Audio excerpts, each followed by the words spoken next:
주님께서 십자가에서 죽으시기 전날 밤 요한복음 16장 32절에서 이렇게 말씀하셨습니다. 보라, 너희가 다 각각 제 곳으로 흩어지고 나를 혼자 둘 때가 오나니 벌써 왔도다.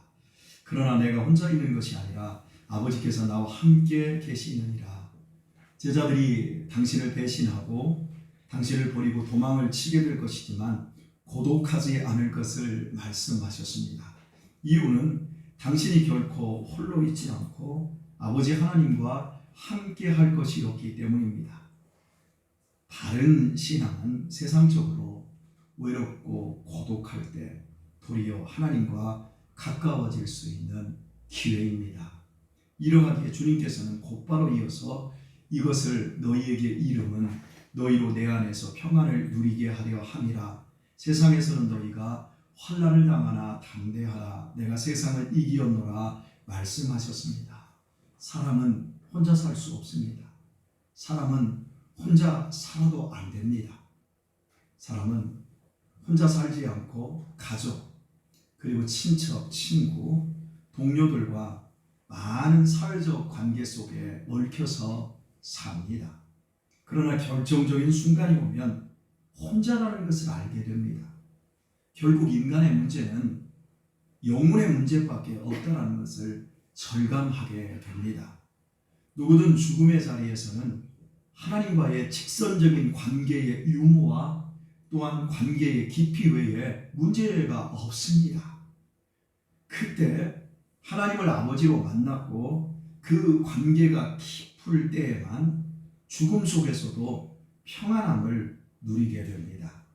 요한복음 16장 28절에서 주님은 죽음에 대해서 내가 아버지께로 간다고 말씀하셨고, 요한복음 10장 18절에서는 이렇게 말씀하셨습니다. 이를, 즉 목숨을 내게서 빼앗는 자가 있는 것이 아니라 내가 스스로 버리노라. 이것이 주님께서 십자가 지시기 전 보여주신 죽음에 대한 입장이시자 예수님의 마음 상태셨습니다. 배신으로 마음이 만신창이가 되고 육신의 처참한 폭력이 가해지고 절망적 죽음이 기다리고 있습니다. 그럼에도 주님은 평안하셨습니다. 왜냐하면 죽음의 길에 하나님이 함께 하셨기 때문입니다. 뿐만 아니라 그 죽음이 자신의 목숨을 억지로 빼앗기는 것이 아니라 스스로 아버지를 향해 자신이 버리는 것이었기 때문입니다. 그래서 제자들에게도 이것을 너희에게 이름은 너희가 내 안에서 평안을 얻게 하려 함이라. 배신한 쓰레기 같은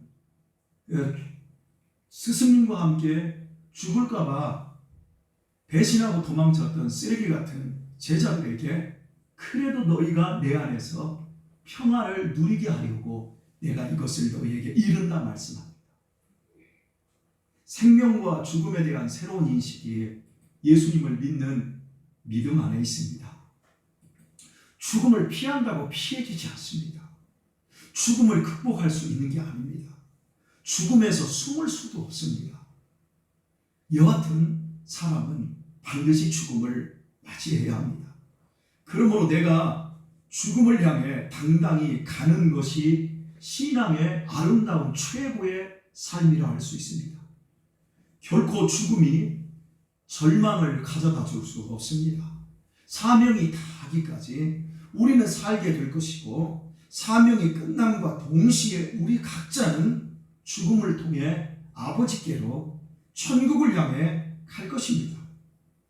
이제 여러분은 이런 죽음의 날이 얼마나 남으셨습니까? 스스로 버림에 당당히 아버지께로 갈 수 있으시겠습니까? 남자들 평균 77세 삽니다. 여자들 지금 80세가 넘어서 84세 이렇습니다. 그런데 여러분은 지금 과연 이런 죽음의 날이 얼마나 남으셨습니까? 알렉산드리아의 죽음의 유라굴로 광풍이 몰아닥침과 동시에 배는 통제력을 상실해버렸습니다. 항해의 위험을 무릅쓰면서 지키려 했던 재산과 배의 중요한 기구들과 연장들마저 모두 바닷속에 내버려야 됐습니다. 오직 목숨 하나 구걸하려고요. 여러 날 동안 해도 별도 보이지 않는 칠흑 같은 어둠 속에서 아무것도 먹지도 마시지도 못했습니다.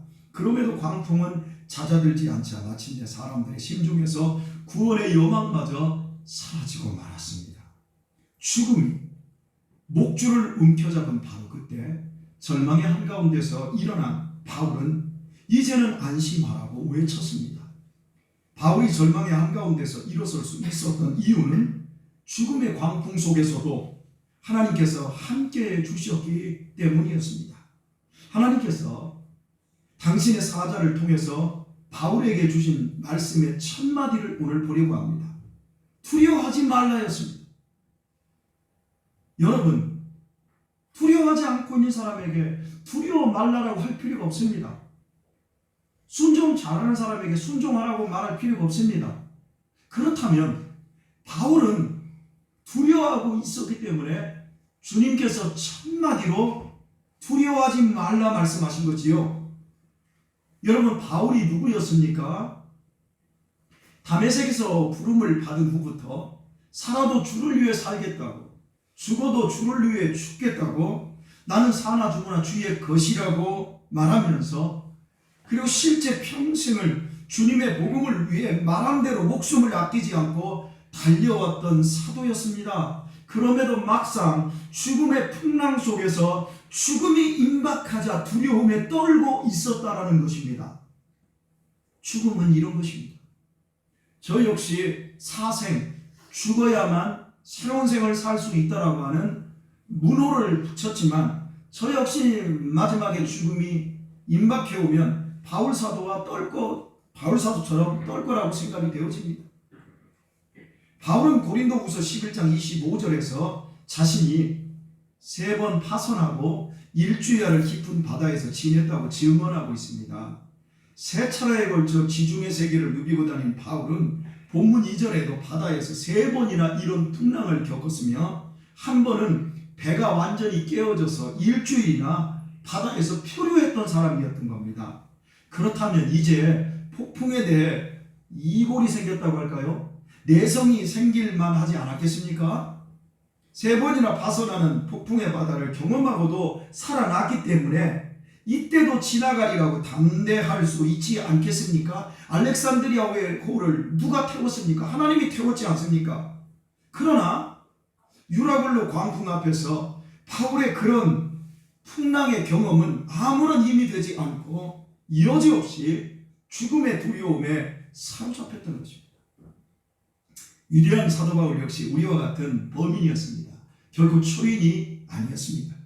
우리와 똑같은 성정을 지닌 연약한 인간에 지나지 않았습니다. 그러하기에 그 역시 두려움에 가득 차 있었습니다. 그러나 하나님께로부터 말씀이 들리자 그는 곧바로 절망을 뚫고 일어나서 이제는 안심하라고 외칠 수 있었습니다. 바울이 인간적인 연약함을 초월할 수 있었음은 하나님이 자신의 눈과 귀로 확인되었기 때문이었습니다. 바울에게는 평탄한 삶이나 확보된 건강과 경제적 안정이 믿음의 원천이 아니라 하나님과 하나님의 말씀이 원천이었습니다. 바울에게는 가족이 자신의 믿음의 원천이 아니라 오직 하나님의 말씀이 믿음의 원천이었습니다. 만약 한순간이라도 바울의 시야에 주님께서 계시지 않고 주님의 말씀이 들리지 않는다면 바울 역시 매사에 불안하고 초조해하며 두려워하는 우리와 조금도 다를 바가 없는 한심한 인간이었던 것입니다. 이와 같은 모습은 베드로에게서도 확인이 됩니다. 풍랑이는 바다 위를 걸어오시는 예수님을 향해 베드로가 나도 걷게 해달라고 하자 예수님이 오라 하십니다. 예수님만을 바라보며 풍랑이는 바다 위로 베드로가 몸을 던졌을 때 베드로도 예수님처럼 걷는 기적이 일어났습니다. 그러나 얼떨떨한 한순간 예수님께로 향했던 시선을 풍랑으로 돌렸을 때 두려움에 사로잡히게 됩니다. 그때의 상황을 마태복음 14장 30절 이하에서 이렇게 말해주고 있습니다. 바람을 보고 무서워 빠져가는지라 소리질러 가로되 주여 나를 구원하소서 하니 예수께서 즉시 손을 내밀어 저를 붙잡으시며 가라사대 믿음이 적은 자여 왜 의심하였느냐. 물에 빠짐과 동시에 즉시 손을 잡았다 그러면 예수님과 베드로의 사이는 1m, 2m 정도밖에 거리가 안 떨어졌습니다. 믿음은 시선입니다.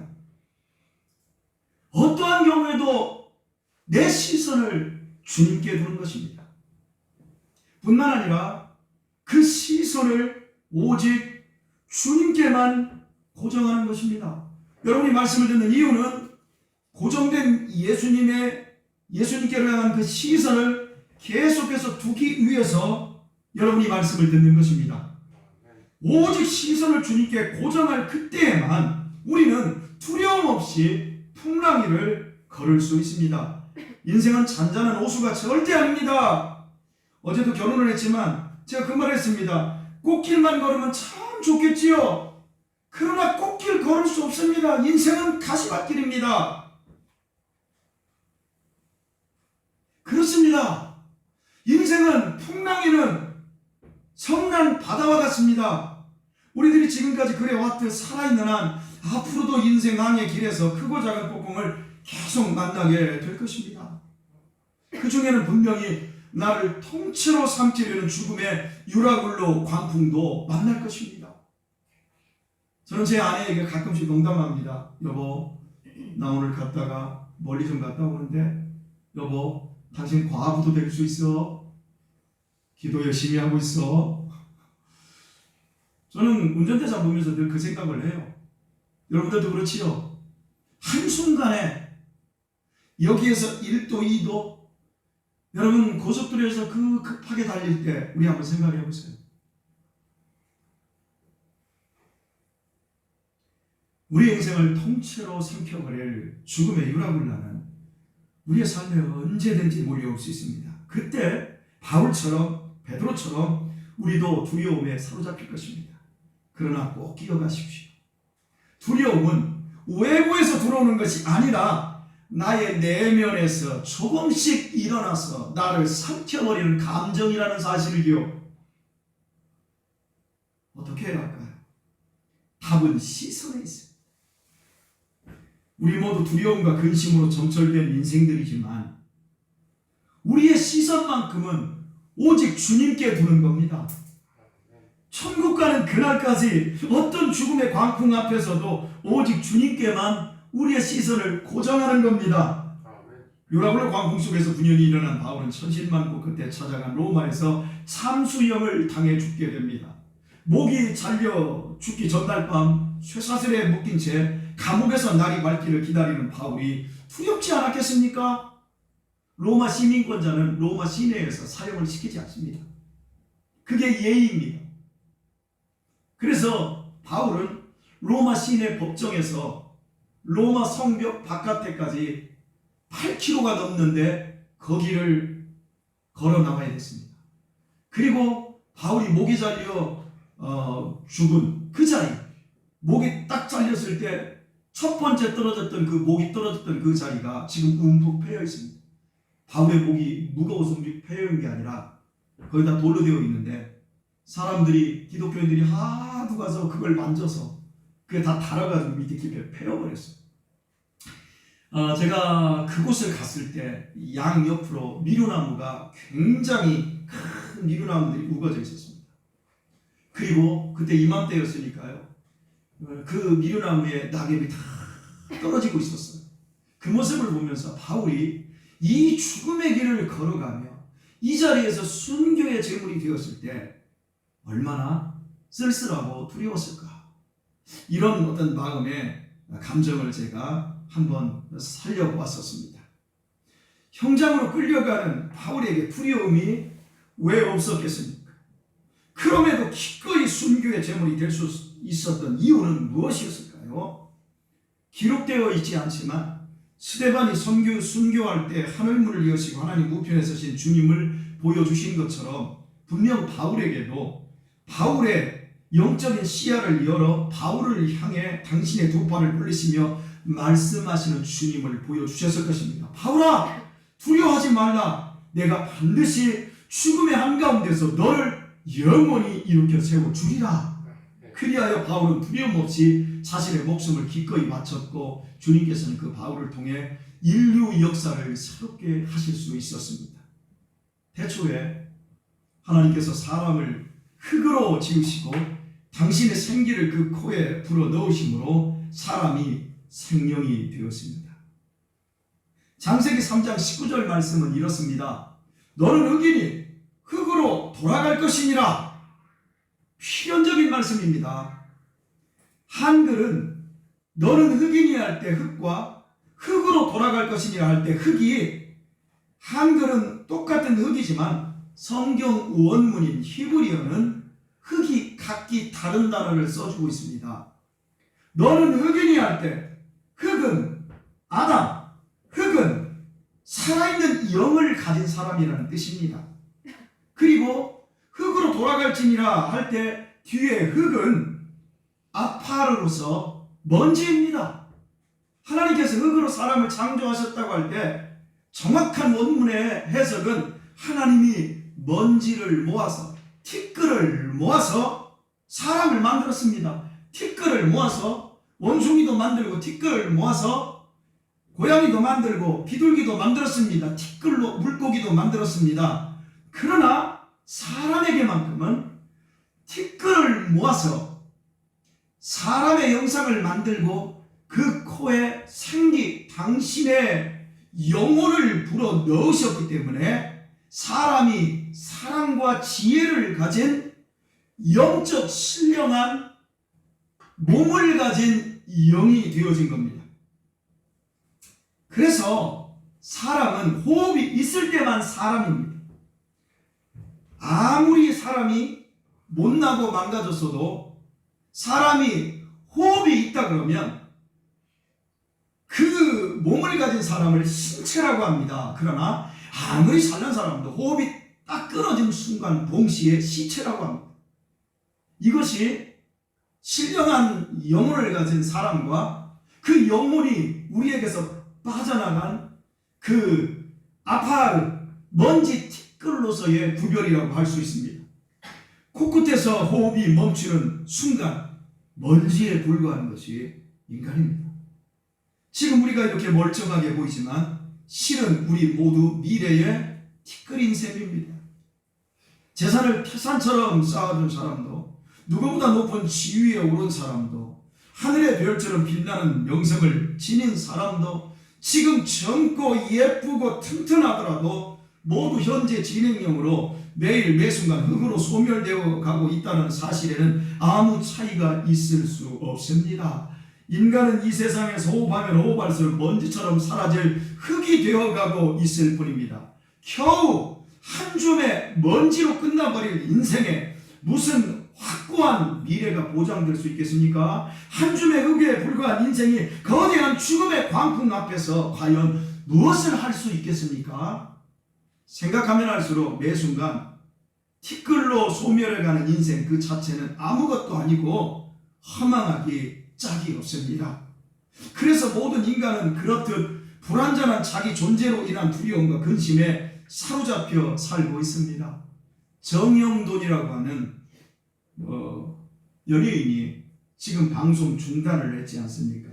불안장애, 돈도 많아요. 그런데 불안한 거예요, 인생이. 여러분, 앞전에 계속해서 연예인들이, 스포츠 스타들이 계속해서 자살하고 있지 않습니까? 모든 걸 다 갖춘 사람들입니다. 젊은 날 성공을 이룬 사람들입니다. 그런데도 불안과 두려움에 죽어가고 있는 거예요. 그런데 여러분 아세요? 앞으로 10년 후면 지금 자살률보다 4배가 폭증한답니다. 저는 기도하기를 우리 교회에서도 자살자가 나올까 봐서, 우리 아이들 저를 거쳐갔던 사람들 가운데 나중에 자살할 아이들이 생길까 봐서 정말 두려움에 떨며 지금도 기도하고 있습니다. 그런데 지금 연예인들, 자살하는 연예인들 중에 대다수가 크리스찬들입니다. 그들은 하나님과 직선적인 관계를 맺지 못하고 있는 거예요. 결국 인생이 혼자인데 주님을 만나고 죽음의 끝자락에 언젠가 서야 되는데 그 주님을 못 만나는 거예요. 영원한 생명이신 그 주님을. 저는 여러분이 주님의 생명을 만나기를 축원합니다. 저는 여러분이 주님과 깊어지기를 바랍니다. 사람과의 관계 깊어져 보세요. 술 친구도 많고요, 노름 친구도 있고요, 뭐 중마고도 있고요. 그런데 마지막 죽음의 끝자락에 섰을 때는 혼자인데, 그때 주님이 죽으시고 부활하신, 죽음을 이기신 주님이 내 시야에, 내 귀에 음성이 들리지 않으면 여러분 어떻게 할까요? 저는 상상만 해도 그것이 얼마나 무서운지 모르겠어요. 생각하면 생각할수록 흙으로 소멸해가는, 먼지로 티끌로 소멸해가는 인생 그 자체는 아무것도 아니고 허망하기 짝이 없습니다. 먼지가 되는 죽음은 누구도 거스를 수 없는 하나님이 정하신 절대법입니다.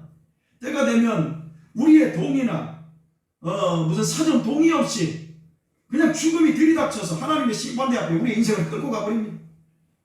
인생에게 내려진 사망의 법이 집행될 때는 인정사정 없습니다. 정해진 때가 되면 하나님의 공의는 어김없이 집행됩니다. 사람들은 자신이 영적 존재라는 사실을 알지 못한 채 육신의 삶만이 전부인 줄 알고 세상에 포커스를 맞추고 삽니다. 마시자, 먹자, 좋은 거 갖자, 누리자. 우리의 매달 소득은 새벽부터 출근하여 저녁 늦게까지 열심히 일한 한 달에 목숨과 바꾼 것입니다. 그 돈으로 가족이 먹고 쓰는 문제를 해결하고 미래를 위해서 저축도 조금 하지요. 계산해보면 목숨을 400번에서 450번 정도의 한 달 소득과 바꾸면 육신이 티끌이 되는 겁니다. 인생은 바라는 것을 얻기 위하여 투쟁하지만 결국 얻은 것 같으나 얻지 못하고 빈손으로 이 땅에서 철거당합니다. 사람들이 조금만 삶의 본질을 돌아볼 줄 안다면, 조금만 생각을 좀 할 줄 안다면 그렇게들 허망하게는 살지 않을 것입니다.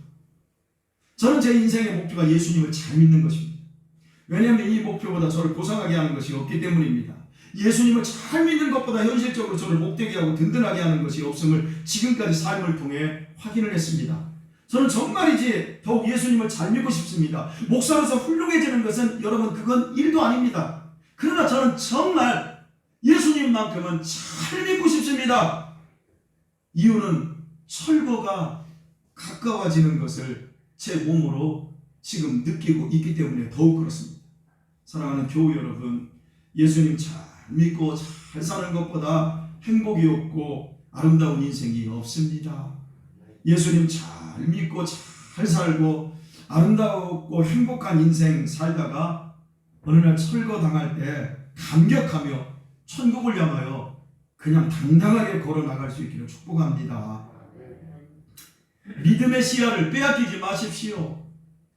3번이나 풍랑을 겪고도 바울이 시선을 빼앗기자 두려움에 쌓였습니다. 베드로는 예수님을 1, 2m 앞에 두고도 한순간 풍랑으로 그 시선이 향하자 두려움과 동시에 바다에 빠져버렸습니다.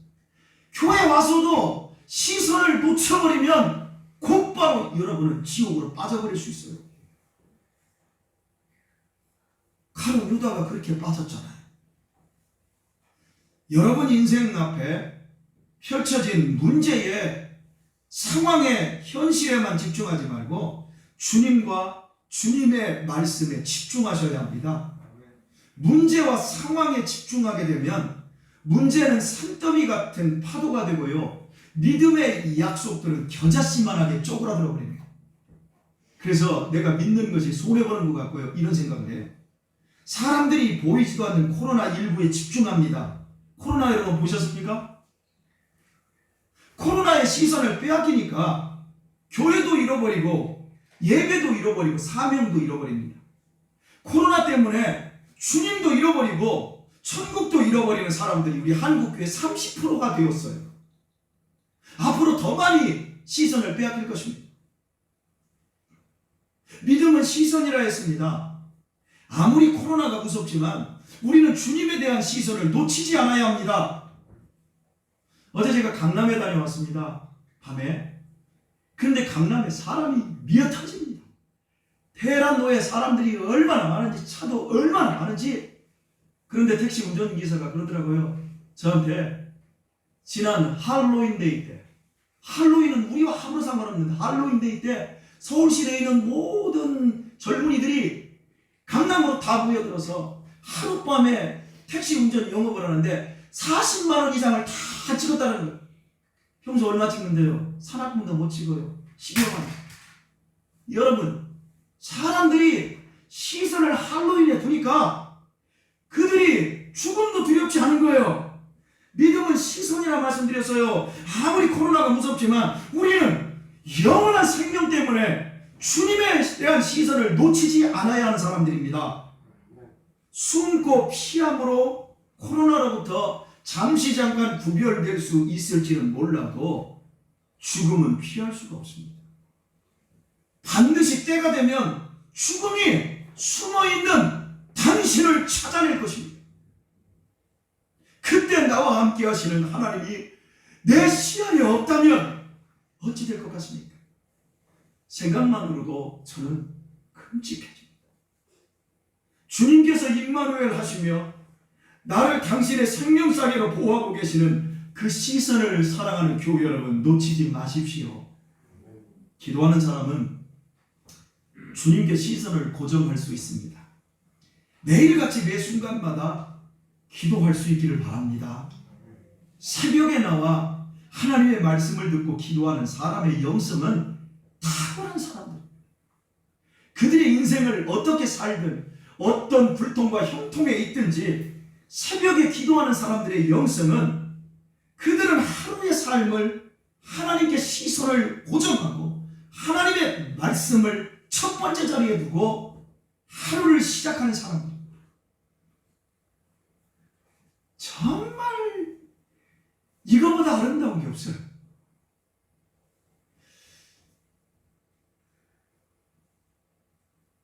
우리가 기도하면서 좀 조심해야 될 게 하나가 있어요. 그건 여러분, 기도하면서 하나님과 점점 멀어질 수 있어요. 그런데 멀어지고 있는 걸 몰라요.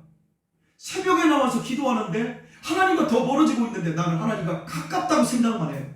그러면서 하나님과 더 멀어져.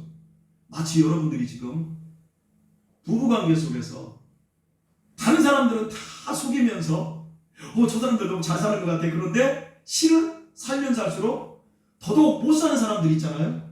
네, 고개를 까딱까딱 하는 거 보니까 그럴 수 있어요, 여러분. 저런만큼 위험한 게 없거든요. 우리는 기도하면서도 주님과 멀어질 수도 있습니다. 예를 들면 이렇습니다. 기도는 문제를 해결받는 데 있는 것이 아니라 하나님의 사랑 안에서 그분의 친밀한 음성을 듣고 그분의 따뜻한 얼굴을 마주 대하는 일입니다. 그 자체가 행복입니다. 기도는 문제에 집중하는 것이 아니라 하나님의 능력과 풍성함에 집중하는 것입니다. 기도할 문제에 집중하여 기도하는 성도는 나중에 겨자씨만한 문제로 시작하여 산더미 같은 근심을 가지고 기도를 마칩니다. 아닙니다. 기도는 하나님께 집중하는 겁니다. 크신 하나님께 집중하다 보면 문제는 작아지고 이 안에 평강이 임합니다. 하나님께 집중할 때 근심이 변하여 평강이 됩니다. 하나님께 집중할 때 죽음도 아버지께 나아가는 길로 승화되어집니다. 하나님께 시선을 맞추고 말씀의 다이얼을 맞추기만 하면 죽음의 길도 아버지 하나님의 영원한 집을 향해 나가는 길로 바뀌어지게 되어집니다. 6년 전 일입니다. 제 젊은 날에 제게 많은 사랑을 주셨던 94세 되신 권사님께서 임종을 앞에 두고 계셨습니다.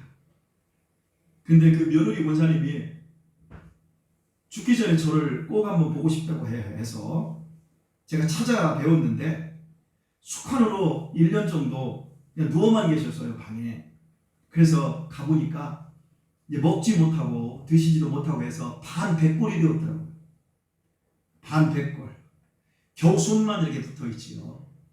그런데 그분이 차디찬 손을 내밀어 제 손을 잡고 이렇게 말씀하셨어요. 목사님, 이제는 다시는 못 볼 것이구만요. 이제는 못 볼 것이구만요. 그러면서 푹 팬 눈에요, 막 눈물이 가득 고였어요. 못내 아쉬워하는 권사님에게 제가 이렇게 위로하며 격려해 드렸습니다. 권사님, 예수님 바라보세요. 이제 우리가 이 땅에서는 다시는 못 보겠지만 천국에서 다시 만날 수 있습니다. 거기에 모 장로님도 계시고 거기에 누구 권사님도 계시잖아요. 가시면 즐거우실 겁니다. 그리고 이 다음에 저도 가겠습니다. 그리고 제가 말씀드렸어요. 주께서 나를 모든 악한 일에서 건져내시고 또 그의 천국에 들어가도록 구원하시리니 그에게 세세토록 영광이 있을지어다. 한 번 죽는 것은 사람에게 정하신 것이요 그 외에는 심판이 있으리니 이와 같이 그리스도도 단번에 십자가에서 들이신 바 되셨고 또 구원에 이르게 하기 위하여 죄와 상관없이 자기를 바라는 자들에게 두 번째 나타나시리라. 권사님, 빗나간 믿음의 시선을 고치세요. 예수님 바라보세요. 권사님 마지막에 눈 감으실 때 예수님이 두 번째 나타나신다고 했는데 권사님에게 나타나실 거예요. 그렇게 제가 믿음의 시선을 고쳐드리고 기도해드렸습니다. 그리고 아쉽지만 기쁘게 이별하고 왔습니다. 그리고 닷새 후에 하늘의 부름 소천을 하셨고요. 제가 이제 문상을 갔어요. 그랬더니 권사님께서 돌아가시기 전에 저에게 선물을 남기고 떠나셨더라고요. 제가 문상 오면 본 목사님이 꼭 문상 올 텐데 그 바쁜 양반 꼭 나 때문에 두 번씩이나 왔다 갔다 하고 그러면서 며느리에게 목사님 오시면 꼭 여비 드리라고 부탁하였다면서 며느리 권사님께서 30만 원이 든 봉투를 제게 건네셨어요.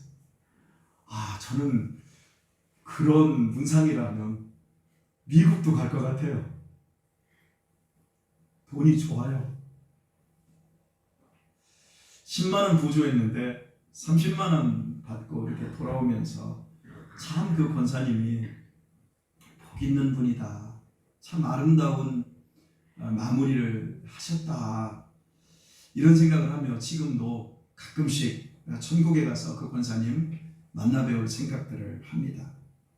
우리는 두려움과 공포 속에서 죽음에 끌려가는 노예가 아닙니다. 예수님께서 사망에서 우리를 건지셨습니다. 십자가에서 죽으시고 부활하신 그 사랑으로 나의 죄를 다 도말해버리셨습니다.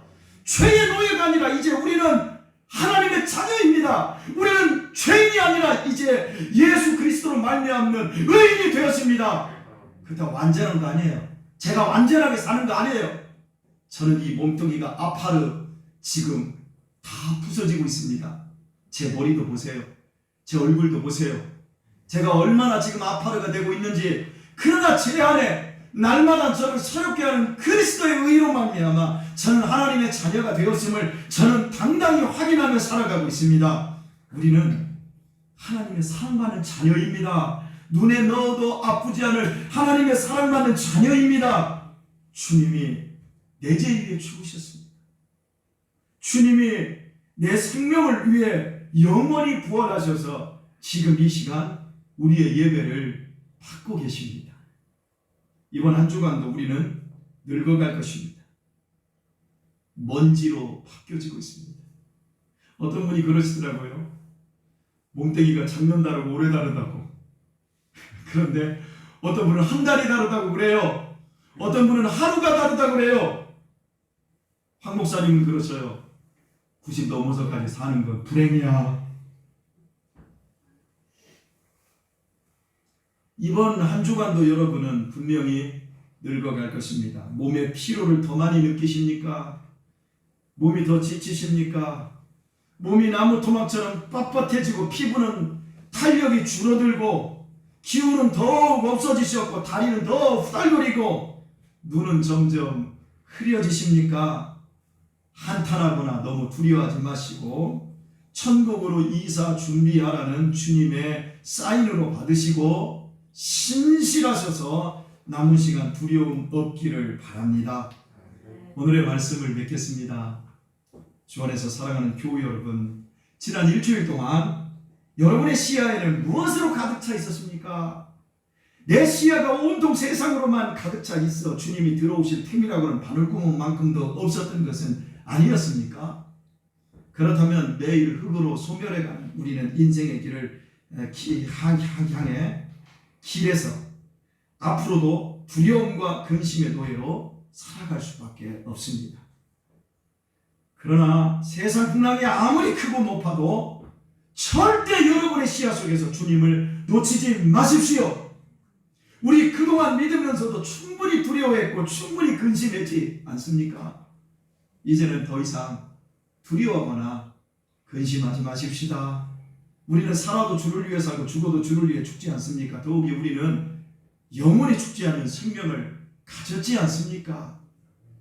코로나가 아닌 그보다 더한 것이 와도 절대로 주님에 대하여 시선을 거두지 마시고 어깨 펴고 죽음을 향해 주님과 함께 당당히 나아가 영원한 천국에 날마다 더 가까워지는 성도들 되시기를 예수님의 이름으로 축원합니다.